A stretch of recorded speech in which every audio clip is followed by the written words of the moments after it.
still, ESAM has seemed fairly good, and I do know economics, in which Mr. Garfunkel likes to call them. He's been practicing this character, so this is not a sleeper. All right. And as far as the matchup is concerned, it at least makes sense. I feel like Ike just needing to commit less buttons in general to fight off against Pikachu lends more opportunity for Goblin to take away from ESAM. But ESAM's opening up fairly strong. Once again, we're starting small battlefield, and I feel like as a stage, this is going to work out super well for ESAM because it lends a lot of combo ability potential and also a lot of safe getaways. Because while I can cover the ledge very effectively with his buttons, he can only cover so much space laterally compared to what he's able to cover vertically. Yeah, and right there, if Goblin just managed to be a bit higher, so if he delayed his outcoming, he would have just got to stop right there. But we've seen a lot of up Bs from Goblin, and I do know they did buff it. They did buff it, and it has armor, but ESAM just seems to be prepared. Right there, just able to down smash through and taking the stock.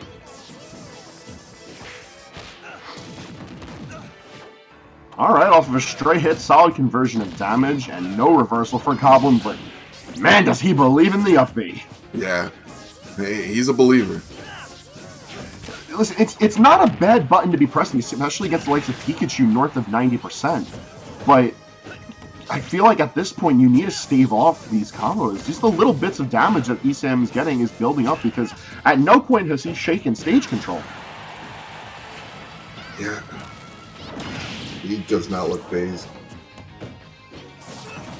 Right now it's looking like another day in the office for ESAM, and I think one thing that's really coming to bite Goblin is these platforms. Time and time again, he is getting a hit of Aether, but he's not able to bring it home because the platform keeps on interrupting in some way, shape, or form. Yeah, the platform has been not helpful for him, more of a detriment than anything. You would have thought as a first stage you'll have a neutral starter, but this is looking like a counter pick, actually. At this point, wouldn't down throw kill? Down throw can eventually kill with Ike, but it's Pikachu at 145, and Goblin's got to try something that isn't called Aether. Yeah, that. What you said? I say as Aether confirms the kill, but Goblin's still sitting a stop behind, and I feel like ESAM's got plenty of momentum to clinch out this game with nary a worry. Yeah, no, he definitely has a lot of momentum, and almost dying right there.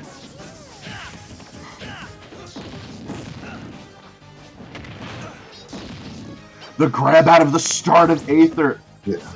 The interruption from Quick... Okay, he actually had it because Quick Attack interrupted, but I guess really wanting to chew through... He said wanting to style, or just being the ultra homie. I mean, one way or another, he's still very much in control of this.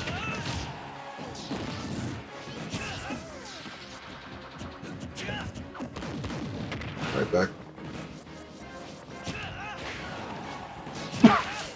Yeah, I'm at a loss for words. Yeah, no, I'm thinking it's high time for ESAM to clean up this game one.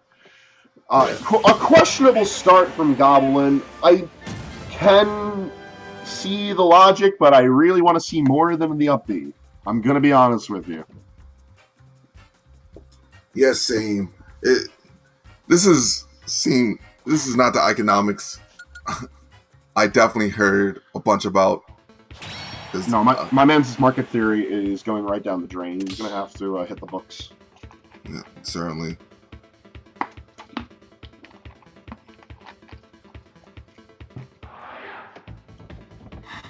So, and as far as ESAM, I think was playing things out fine. I don't know if it was from him messing around in the end of the stocks or just getting a bit too headstrong with his buttons, but there was quite a couple of situations where ESAM could have just laid off, and due to Ike not really having too many options in really awkward spaces off stage like that, could have just let Goblin die.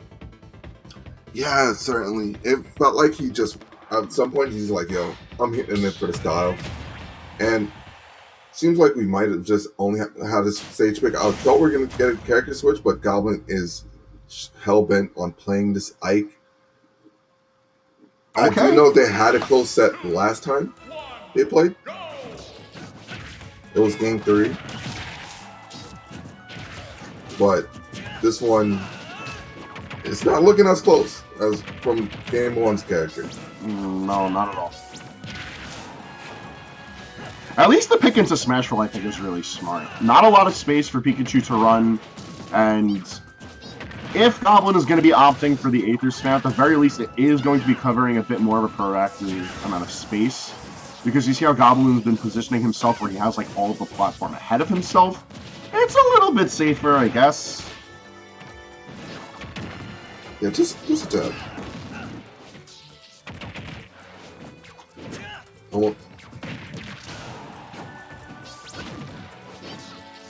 Almost got through right there. If that was a little bit closer to that side of the stage, I feel like Boruto may have been able to do it, but ESAM just barely surviving. Yeah, and Goblin just a bit late on that punish. Oh, just didn't dip low enough. Didn't get the sweet spot, so that's how ESAM was able to seal that stock with the F smash. All right, ESAM getting a little bit greedy with his up air. He's going to end up getting an up air from Goblin in return. Yeah, that's the Ike classic. Yeah, that's the Ike classic. If you're just in disadvantage and you just end up below them because you miss one of your sharking tools, they just do falling up air, especially with the adjustment of their hurt box. You just die for it. Oh, just doing an aerial out of disadvantage. Well, I kind of like that as an option. ESAM going for the up throw just to read out whatever option Goblin picks and act accordingly. We've been seeing a lot of ESAM's combos start off of some sort of hit from the air. So it works out. Right? 70. And this is relatively even in percents.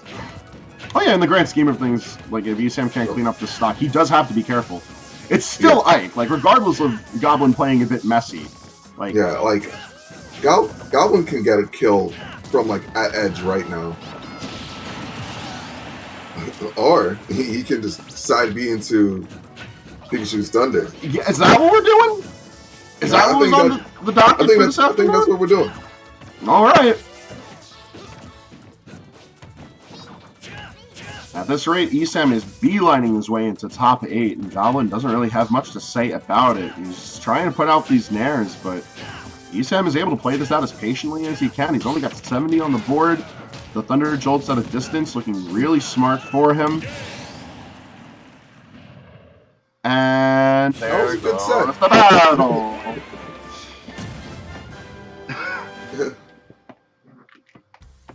He came into this set to do one thing, and one thing only. And he did it! And women hate him for it. Congrats to ESAM. I believe being one of our few people, I believe our second person on stream to make top 8. But